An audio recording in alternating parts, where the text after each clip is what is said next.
एकजुटीने पेटलं रान तुफान आलं या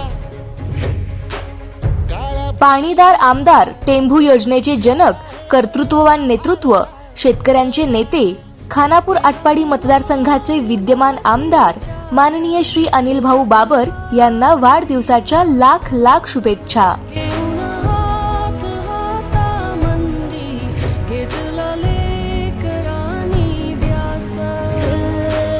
लई दिसानी भारल्या वाणी शिवार झालं या शुभेच्छुक आमदार अनिल भाऊ बाबर, युवा मंच विटा, तालुका खानापूर, जिल्हा सांगली.